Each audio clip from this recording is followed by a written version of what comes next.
ladies and gentlemen, Jesse Palmer. Sir. How you doing, Jesse? Hey, Good to see you. Good to see Great, you, man. Good to see you again. You're never intruding, Rich. Oh, I ever. appreciate that. No, listen, and this is why just coming through the front door, just to show you how much I really appreciate you and like you, and I'm so pleased to have you on this program. Normally, we never have a guest on who wants to talk about how great their hair is, and because it's tough for me, Brockman too. We got the brotherhood going here. Take your hat off, Felly. You know what I mean? Like there's really not much need for the Great Clips services on the Rich Eisen Show, but we're still happy to have you on, Jesse. Hey, listen, yeah, well, I appreciate you. Thank you. Just opening up this window for your pretty fabulous audience. Some of them who may not be as follically challenged as you to learn the greatness of Great Clips, especially in this great time of year in the college football. We're in the midst of the college football playoff. Yes, sir. Absolutely. Because we once had Urlacher on the show just to berate him for getting hair. Like that. We specifically, like, I brought on a Hall of Famer to tell him he is a turncoat. Like, that's the history of this program. Is what I'm saying. You're like a gang. Yeah. Like once you're in, you can't leave. No, you don't leave. You don't leave us on the battlefield. Yeah. You know what I mean? No. But, that said, Great Clips, let's talk about it. A $9.99 haircut coupon? Ooh, is that what we got going on right now? We got going on right now. Yeah, this is a lot of fun. It's the second year I've been working with Great Clips. This year I got to do it with Kirk Cousins, which was a lot of fun as well. And so, it's the college football playoff. We're in the middle of that, and Great Clips is working to help fans and players, coaches look and feel their best at this great time of year. And you know the saying, Rich, look good, feel good, play good. That doesn't just apply to players and coaches, it applies to fans as well, cheering on their favorite team this time of year. So Great Clips is bringing back the $9.99 haircut coupon. So you can get a great haircut. It's affordable, it's convenient, and it's easy. It's easy. You just go to greatclips.com/football to see how to redeem your coupon and also find the nearest Great Clips to you so you can look and feel your best at this great time of year. College football playoff and NFL playoffs fast approaching. And of course, just being high and tight like you are, that's the way it works when you go with Great Clips, greatclips.com/football. And I saw the commercial with you and Kirk Cousins. Whoever came up with the idea of having him say you like that, that was really, that was outside the lane for sure. But at any rate, Jesse Palmer here on the Rich Eisen Show. Our radio audience just returned. Great Clips is bringing Jesse Palmer to us today. Again, there's a nationwide $9.99 haircut coupon ahead of the college football playoff national championship game. And of course, Jesse's the host of The Bachelorette, which premieres season 22, March 22nd on the Disney family of networks.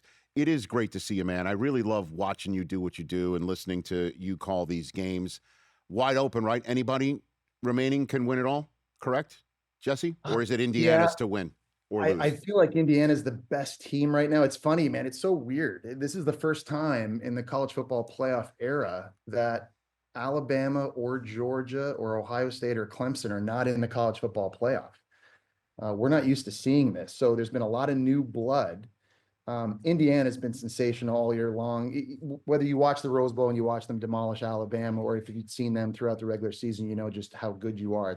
How good they are. It's not just that guy there, their quarterback, Fernando Mendoza. Signetti as a head coach has just done a remarkable job.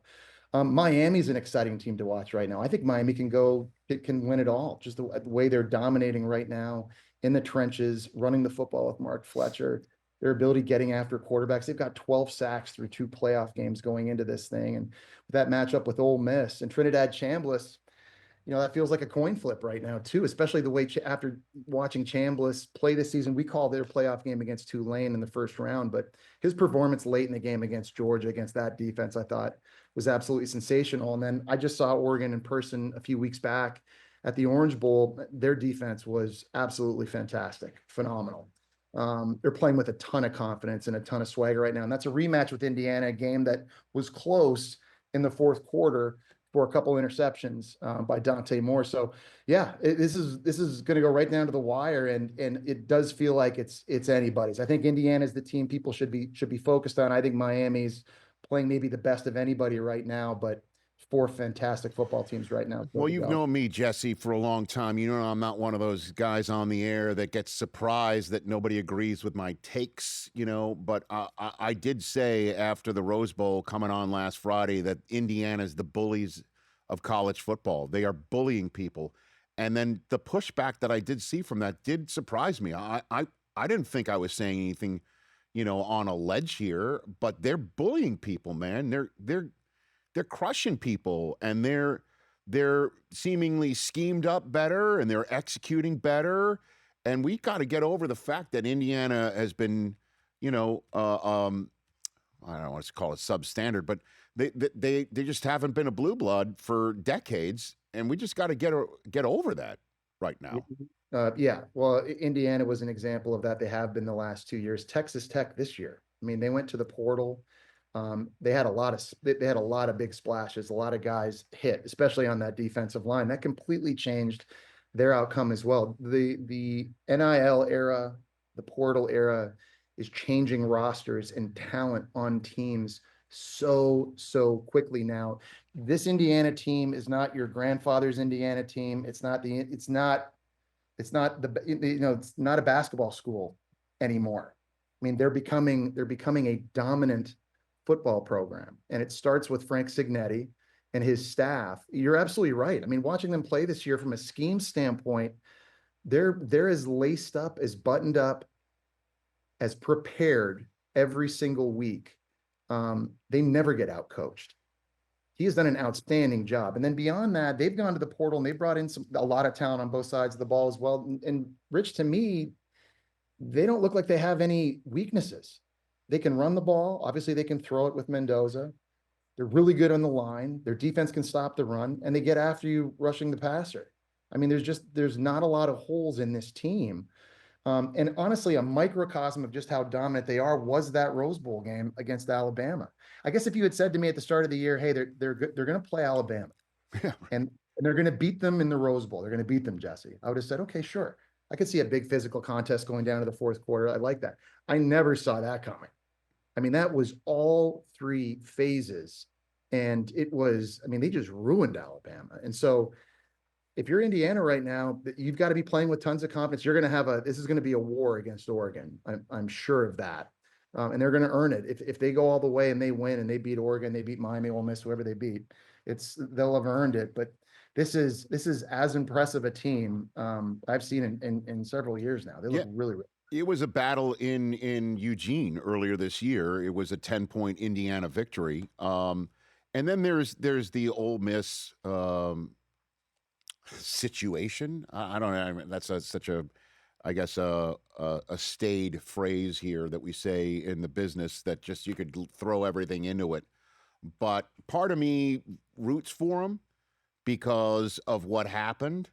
And with Lane Kiffin, and part of me wants them to prove that they didn't need Lane, because I think that might be what is being utilized right now. Part of me also looks at Miami and says this is a team that many thought didn't deserve to be in at all, right? Yeah. And I guess they would be. These are the two Cinderella teams, would you say? Because one had a coach leave them, and another one, it's a 10 seed. Like, this is what the College Football Playoff Committee looks for, is a Cinderella story, right, Jesse? Yeah, Ole Miss is interesting. Being around that team when the playoff was beginning and they were getting ready to play Tulane at home, there was definitely sort of this feeling that they weren't necessarily saying it outwardly, but you could sense they wanted to prove that they were a really good team, even if Lane Kiffin wasn't on the sidelines. They've got a lot of talent. And Lane Kiffin, and with this situation, people do have to remember Lane Kiffin's the architect of it. He's the one who the roster. He went to the portal. He assembled his staff. That's his team. But they didn't want to just identify as that. They wanted to prove people, okay, Lane, if he goes to LSU with Pete Golding as our new head coach, we've got what it takes. We've got the staff, we've got the schemes, we've got the players to go all the way.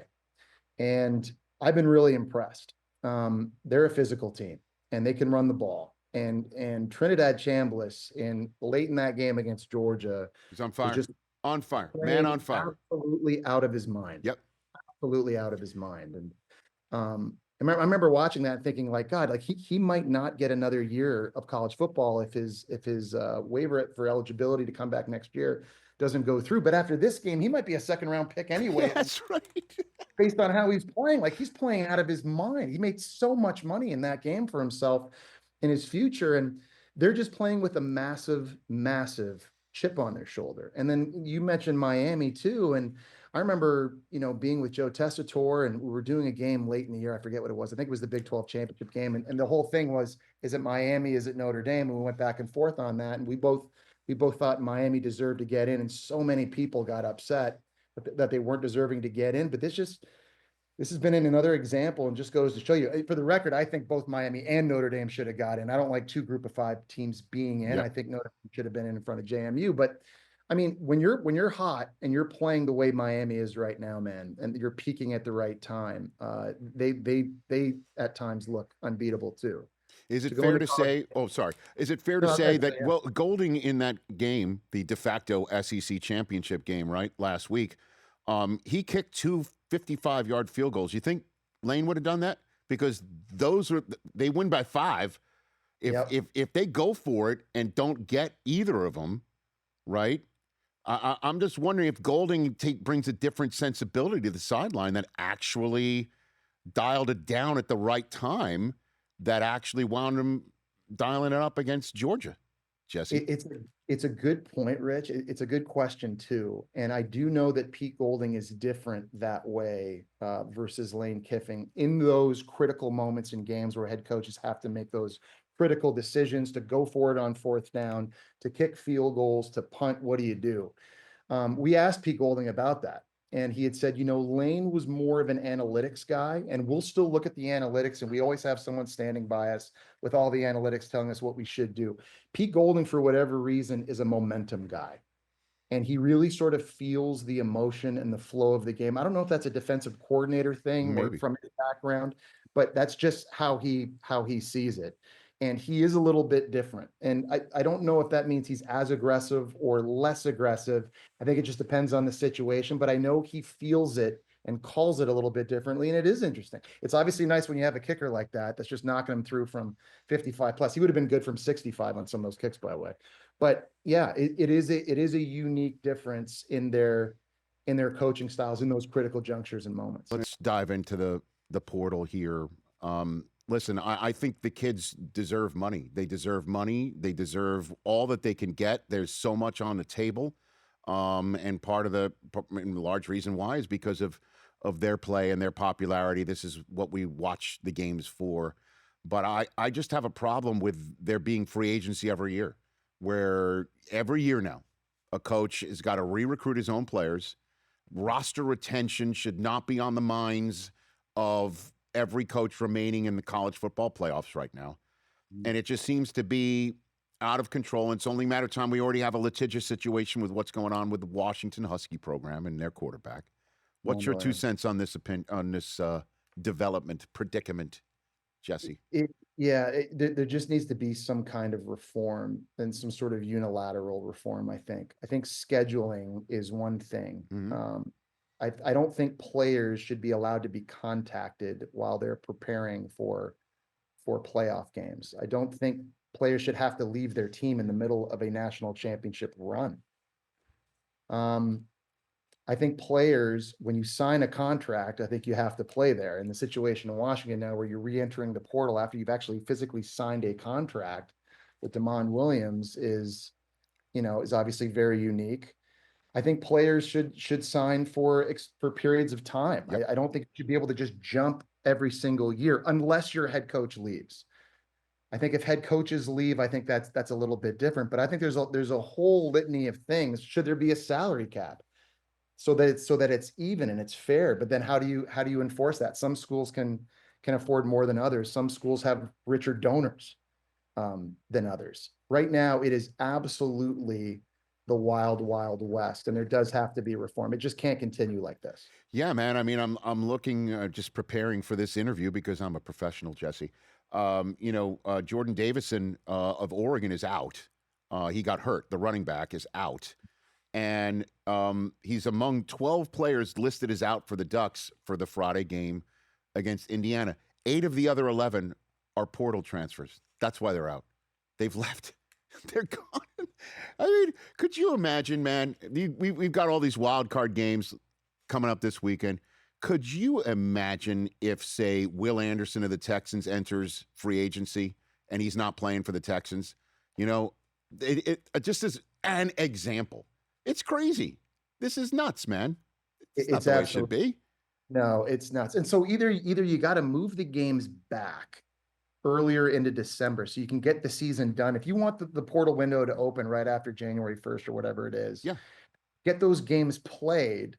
But you've got to change it. You got to change the structure. You're right. I mean, I feel for head coaches right now. I really do, from the sense that, to your point, you're constantly re-recruiting your own guys. It's enough to be recruiting high school players, and now you're evaluating recruiting portal guys, and you've got to continue to convince your own players to stay inside the locker room and not go elsewhere. It's so drastically different from when I played in the late 90s. It's almost a completely different sport and different thing, and it does have to be tweaked. All right, before I let you go, let's just say you're getting a haircut with Great Clips using your coupon, right? How'd you like me just working this in here, right? $9.99 haircut coupon. You go to greatclips.com/football, right? You sit down. Yep. You are a professional. Thank you, sir.